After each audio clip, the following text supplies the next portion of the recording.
Success is the most dangerous drug the mind ever invented. Every founder I've met eventually reaches a point where the brain stops chasing growth and starts defending familiarity. They call it a plateau, but it's not. It's self-protection.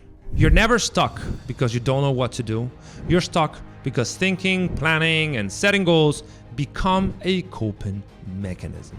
And this video will show you how to get out of that dangerous trap. I've seen this happen with hundreds of founders, and it happened to me in the past, using complexity to hide fear. Studying, optimizing, and tweaking because actually doing something that scares us feels riskier. And the brighter you are, the more sophisticated this self-deception becomes. In fact, the process even becomes inescapable because you have more data to justify why you're almost ready to get things done. But accumulating knowledge without doing something wires the brain in the wrong way. It builds a bigger cage. Every plan you overthink is a way to create more anxiety. And every optimization keeps you safely busy instead of emotionally exposed. That is why the most brilliant founders often stay the most stuck. They can outthink any feedback, rationalize any plateau, and intellectualize any failure. And that's why your business might be stuck. You're too smart to give yourself psychological permission to grow it. And this is because your brain did not evolve to help you become successful, but rather to help you survive. The amygdala, the threat detector in the brain, treats uncertainty as danger, even if it's good uncertainty. So every time you need to get out of your comfort zone to grow, that is equated to a threat, especially if you grew up equating stress or scarcity with virtue. Your nervous system really is hijacking your ambition. The ceiling is not intellectual, it's physiological. This is why I say that 99% of founders, they don't need new tactics. They need to fire the identity that is currently running their company. And I've worked with hundreds of founders, but there's three identities that I see time and time again. Identity number one is what I call the scrappy underdog, who needs chaos so he can step in and feel valuable. If things get easy and they have a real chance of scaling and making good money, they self-sabotage because they need chaos to feel valuable. Identity number two is the expert operator, who won't delegate because a sense of mastery is his comfort zone.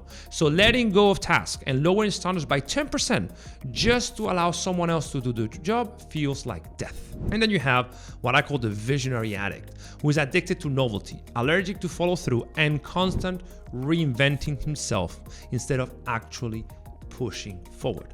And these are personality types that are really survival codes imprinted at the brain level. They protect the ego from the vulnerability of growth. And until you update the identity running the show, every new strategy gets absorbed into the same old pattern, so you get stuck. You can't think your way out of this emotional avoidance, paralysis, and procrastination. You have to train your way out. Training is what rewires the brain. And there's a great way of training your brain that I call proof loops, which is the exact opposite of what you have been told to do.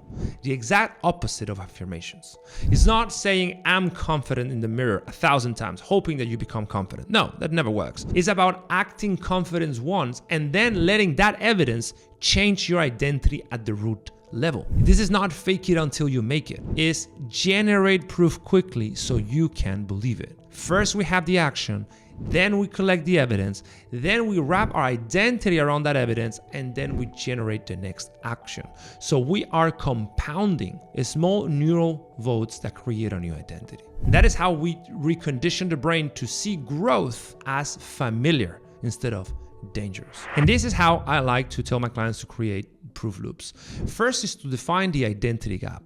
Who are you right now and who you need to become to get to that next level? And you have to be very specific.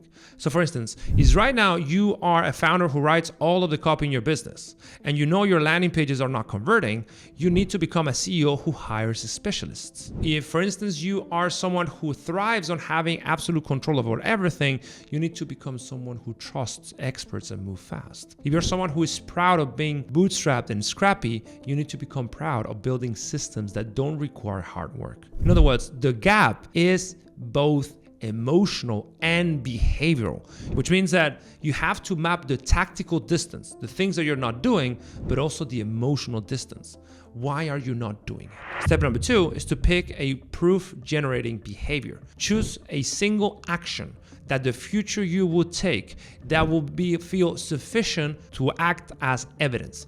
And this is about actually creating a behavior that is slightly uncomfortable, but not terrifying. So for instance, if you are a scrappy underdog, you hire an expert to design your next landing page. And you do not micromanage that person. You let them work. If you're an expert operator who refuses to take control, you start by delegating a project to a subordinate and you accept that the 80% of the solution is good enough.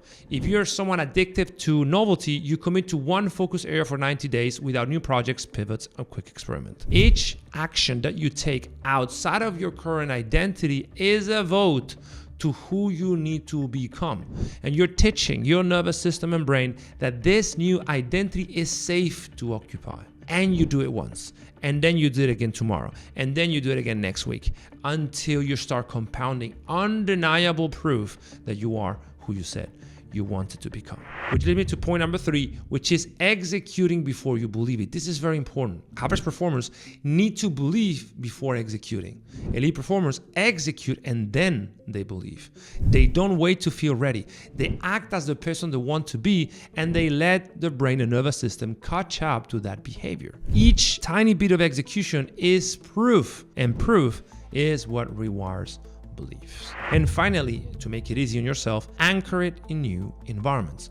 Redesign your systems, your routines, the space to make the new identity automatic rather than a heroic effort every day.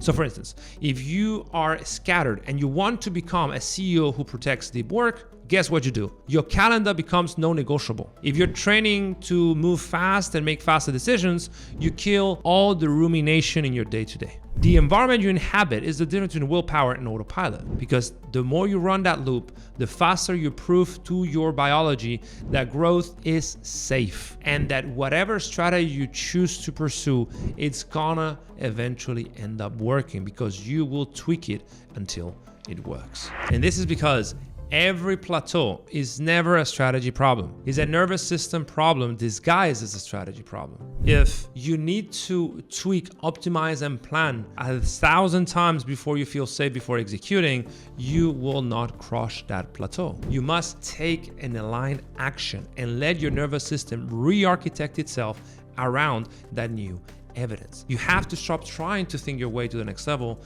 and prove your way there. One piece of evidence at a time. Success is not an intellectual puzzle. It's a conditional problem. You have to condition yourself to treat uncertainty as safety so that growth stops feeling like killing yourself and more like building yourself. And most founders waste years, sometimes decades, trying to find the right strategy when what they actually need is permission to outgrow their current identity. They need a system that rewards the nervous system, not another framework that feeds the avoidance loop. We have a system that we've tried with 370 founders at this point that is going to take you within the next 4 weeks to a goal you would never have achieved on your own. If you want to help, book our recording session below, and if we can help you, we'll most certainly will. Until next time.